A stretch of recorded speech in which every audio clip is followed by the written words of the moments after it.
Capítulo 8. Contribuição e simplicidade.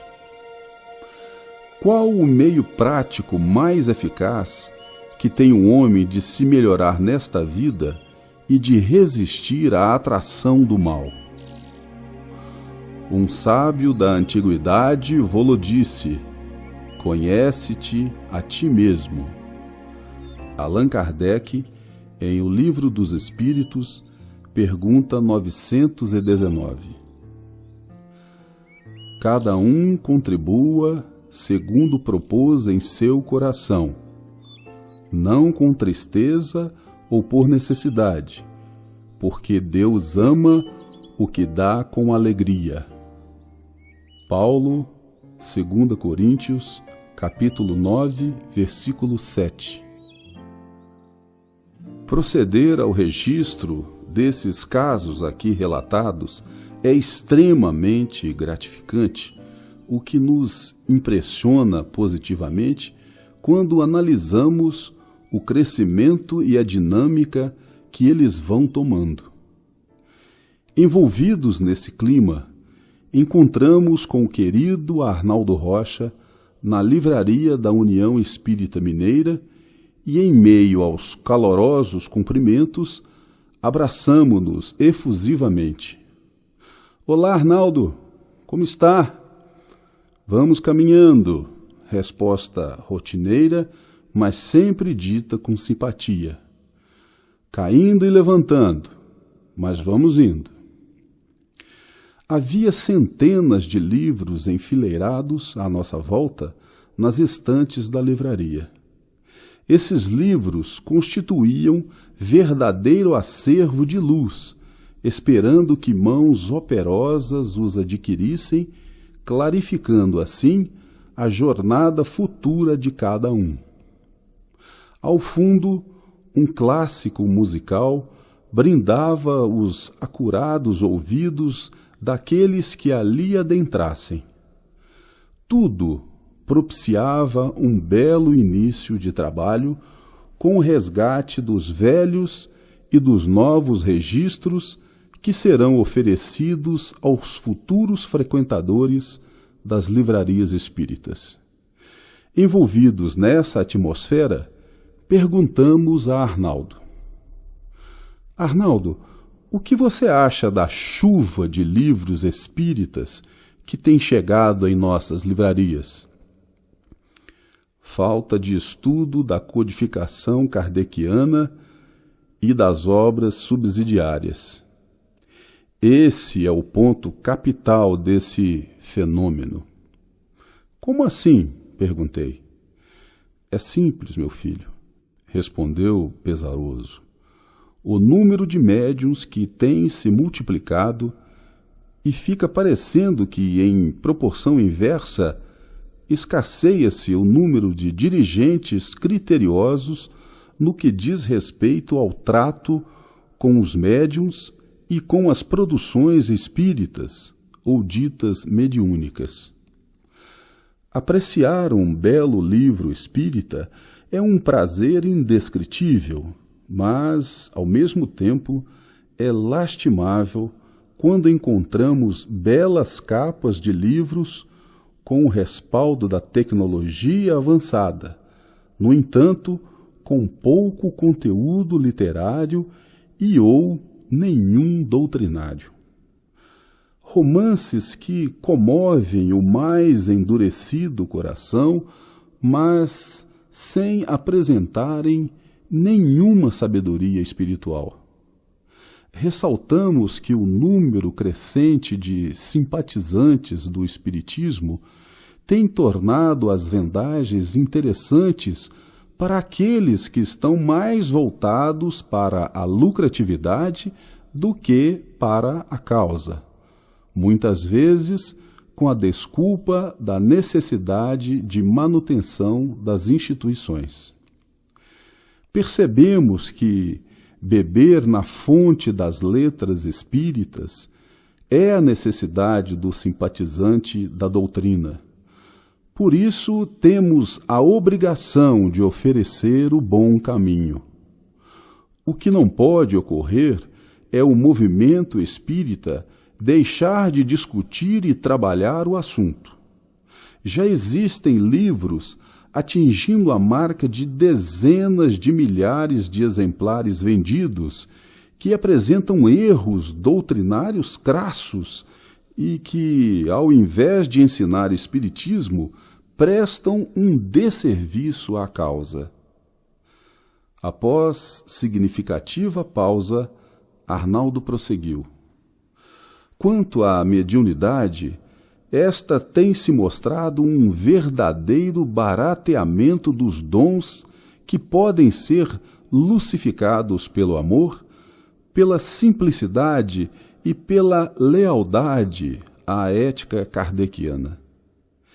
Em mediunidade, ensina Allan Kardec, deve-se ter cuidado tanto no trato com as mensagens, quanto com o canal por ela veiculado, no caso, os médiuns.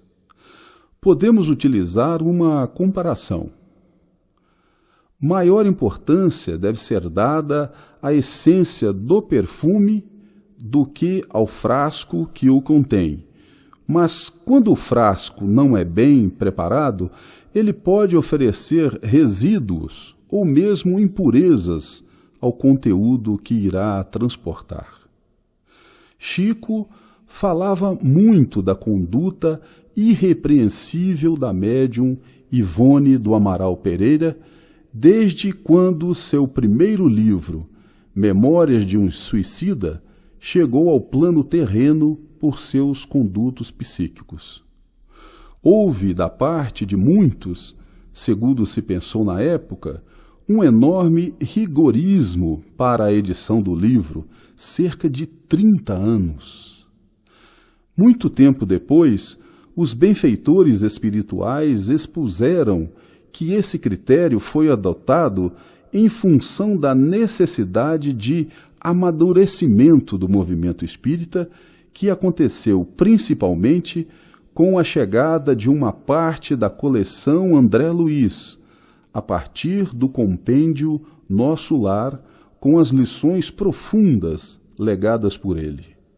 Aliás, parte dessa história é de domínio público e a detalharemos mais adiante.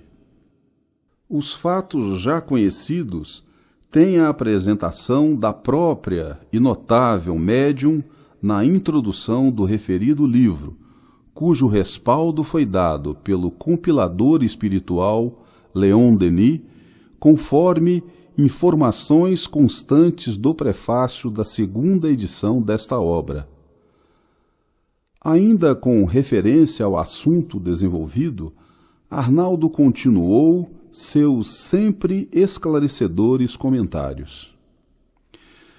Um fato pouco conhecido é o de que esses apontamentos, aos quais Ivone se refere, foram levados a Manuel Quintão, então presidente da Federação Espírita Brasileira, que, por sua vez, devolveu-os, afirmando não ter tempo para analisar outro possível livro.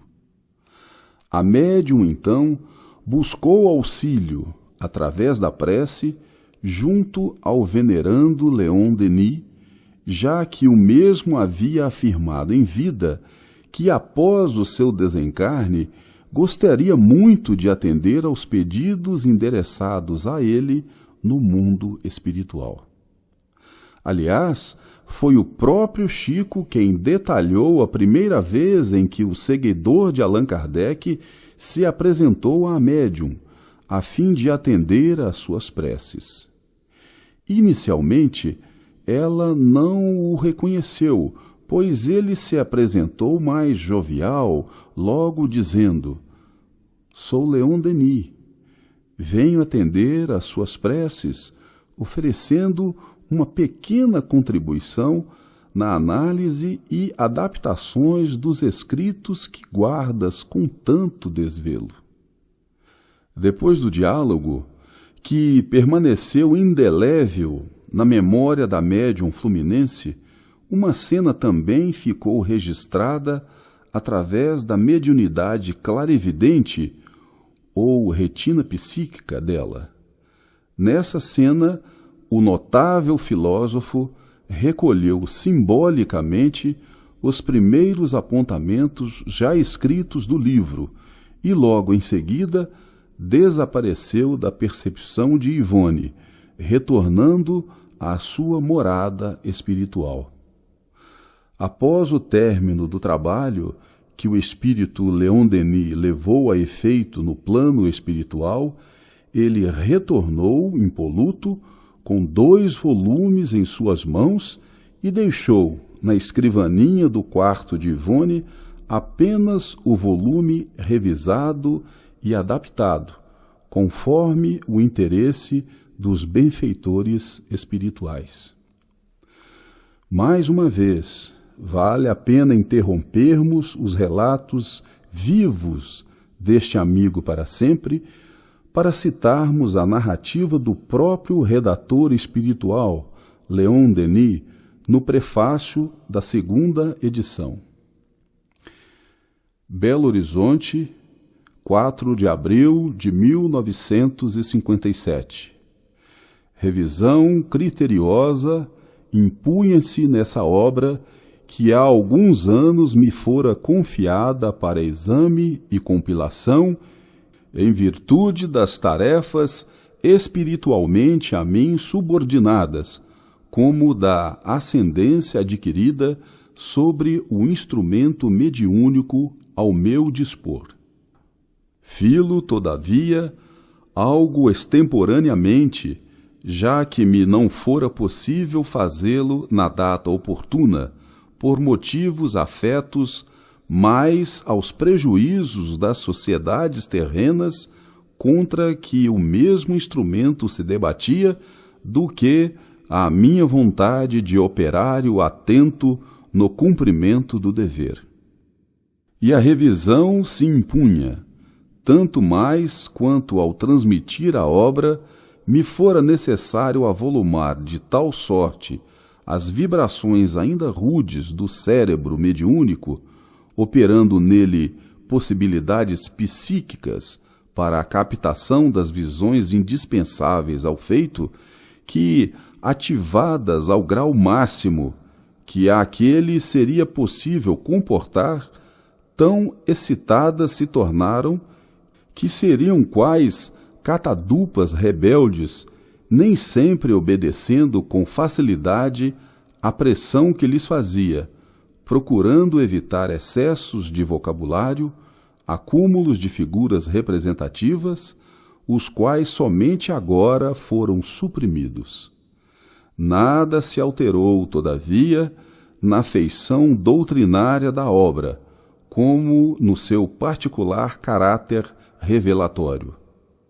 Entrego-a ao leitor pela 2ª vez, tal como foi recebida dos maiores que me incumbiram da espinhosa tarefa de apresentá-la aos homens. E se, procurando esclarecer o público, por lhe facilitar o entendimento de fatos espirituais, nem sempre conservei a feitura literária dos originais, que tinha sobre os olhos. No entanto, não lhes alterei nem os informes preciosos, nem as conclusões que respeitei como labor sagrado de origem alheia. Arnaldo redireciona a conversa enquanto manuseia um dos livros-luz que resplandecia ante a sua visão e completa a narrativa. Meu jovem, outro fato importante foi a exclusão de um capítulo inteiro do livro que o benfeitor não aborda claramente, conforme o texto acima, por razões óbvias para a época. Não posso, depois de tantas décadas, precisar quantas páginas do livro foram suprimidas, mas se tratava da descrição de uma região localizada no Vale dos Suicidas, destinada às mulheres em sofrimentos decorrentes de ato insano.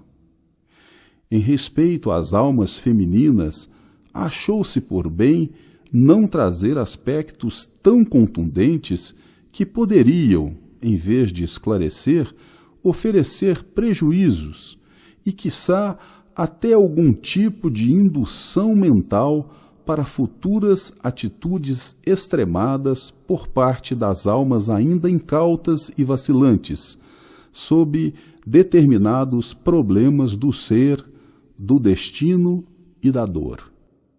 Depois de um suspiro, questionamo-lo sem querer perder o ritmo da conversação. Arnaldo, podemos concluir então que os médiuns estão publicando obras afoitamente, haja vista, conforme já foi dito, essa obra ímpar da literatura espírita levou em torno de 30 anos para chegar às prateleiras. Não só os médiuns, resposta contundente, mas pior, os seus dirigentes. Partindo do pressuposto de que o médium necessita ser auxiliado no plano terreno por pessoas de bom senso e que tenham condições morais para tal mister, chega a ser lamentável encontrar dirigentes que se deixam conduzir no mesmo barco, no rio da vida, pelos ventos entusiastas da vaidade, vaidade dos espíritos, dos próprios médiuns, ou pior, pelas suas próprias veleidades. É imprescindível que haja um trabalho de equipe, com várias pessoas trabalhando voltadas para o mesmo objetivo.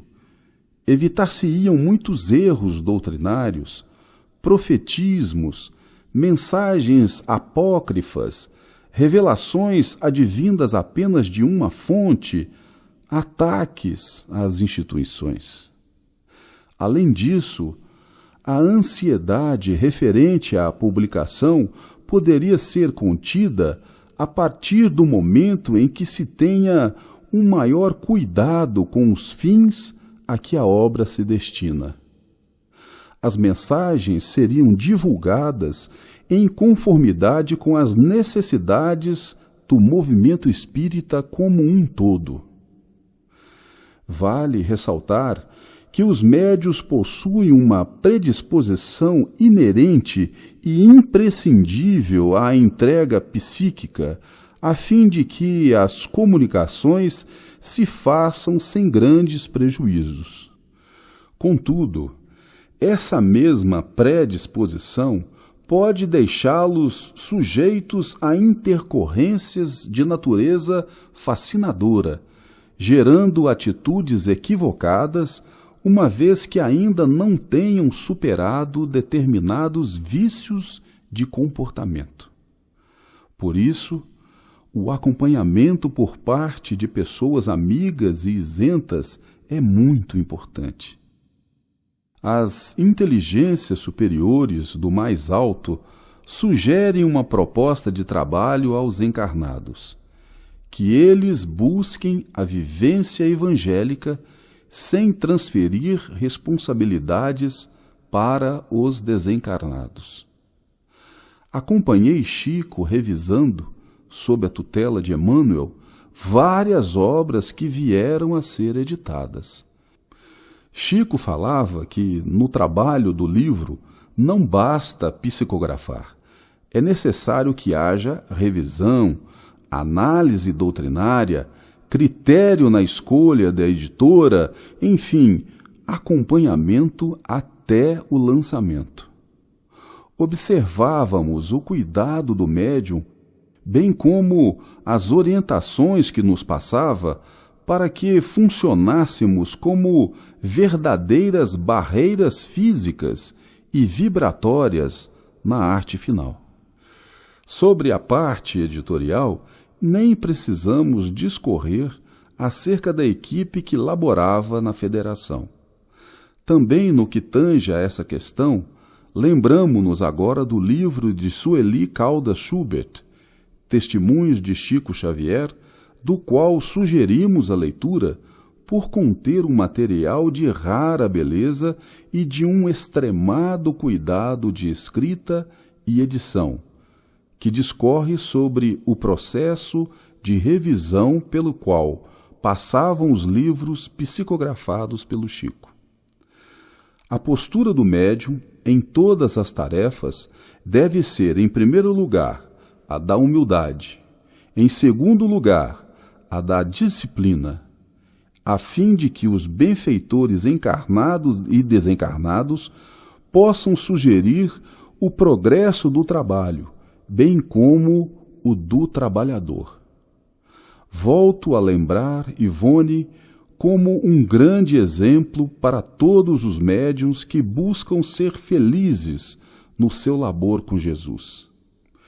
Veja só a despretensão e acuidade da médium falando sobre o livro Memórias de um Suicida. Não posso ajuizar quanto aos méritos desta obra. Proibi-me durante muito tempo levá-la ao conhecimento alheio, reconhecendo-me incapaz de analisá-la. Não me sinto sequer à altura de rejeitá-la, como não ouso também aceitá-la. Vós o fareis por mim. De uma coisa, porém, estou bem certa.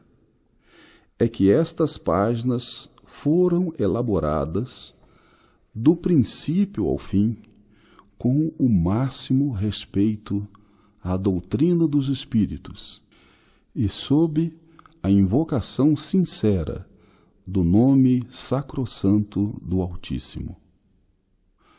Arnaldo continuou: fico nostálgico quando me recordo, por exemplo, do convite feito por Chico para que eu coordenasse as reuniões de desobsessão em Pedro Leopoldo no grupo Meimei. Confesso que não me sentia à altura do cometimento, mas a insistência e os argumentos do Chico, baseados principalmente na necessidade do estudo doutrinário permanente, ao qual, diga-se de passagem, atendíamos, acabaram, graças a Deus, por nos convencer. Outro ponto básico nas argumentações de Chico foi que o desencarne de José Xavier, seu irmão, companheiro e seu dirigente na seara espírita, havia deixado uma lacuna. Era necessário, portanto, encontrar um dirigente seguro e, aos olhos do amigo Chico, eu tinha condições de preencher tal lacuna.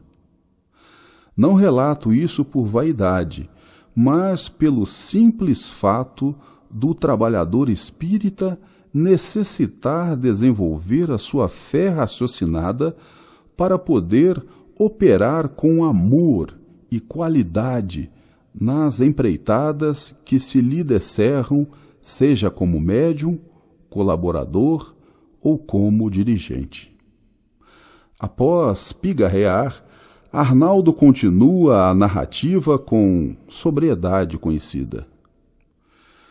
Narrada a história de Ivone Pereira, podemos mais uma vez dissertar sobre a concordância de posturas do médium Chico com as dela. Naquelas reuniões, nas quais contribuíamos na direção, ele, o Chico, apresentava sutilezas nas ações cujas marcas serão inesquecíveis. Alguns companheiros pensam que o Chico foi médium só dos benfeitores superiores ou dos espíritos chamados de mensageiros. Mas, ao contrário, da década de 50 em diante, isso não constituiu a tônica do seu trabalho. Ele era um médium como todos os outros e, por isso, era tratado nas tarefas como os demais membros. Tinha, sim, como todos sabem, uma condição mediúnica muito difícil de se encontrar. Afinal, foram raros os apóstolos fiéis a Jesus em todos os tempos na terra. A configuração dada ao trabalho com os irmãos em sofrimento exaltava os sentidos pela sua legitimidade. O que mais me impressionava era sua postura nas reuniões. Sempre foi um colaborador e sua habilidade em orientar discretamente, quando se fazia necessário e sem aparentar qualquer ascendência sobre o grupo, ensinou-nos o valor da legítima humildade. Ao mesmo tempo em que se postava como instrumento receptor das orientações, criava um clima que estimulava os demais médios a confiarem nas próprias possibilidades. Dessa forma, todos os médios tinham a oportunidade de dar a sua cota de participação, tanto no trato com os espíritos em sofrimento, quanto no intercâmbio com os orientadores espirituais. O painel de luzes oferecido naquele banquete de ensinamentos se abrilhantou de tal forma que sentimos a necessidade de desligar o gravador psíquico e encerramos mais um encontro inesquecível dos Amigos para Sempre com Arnaldo Rocha. O equipamento não mais suportava tantas informações a nos induzirem uma verdadeira chuva de luzes emanadas do interior. Assim, despedimo-nos agradecidos, sentindo um aperto no coração, sem saber se já era manifestação de saudade ou de ansiedade pelo possível próximo encontro. Fomos nos distanciando por entre as prateleiras de livros, embalados pelo som do Evangelho de Jesus através da narrativa de João. Se eu quero que ele fique até que eu venha, que te importa a ti? Segue-me tu.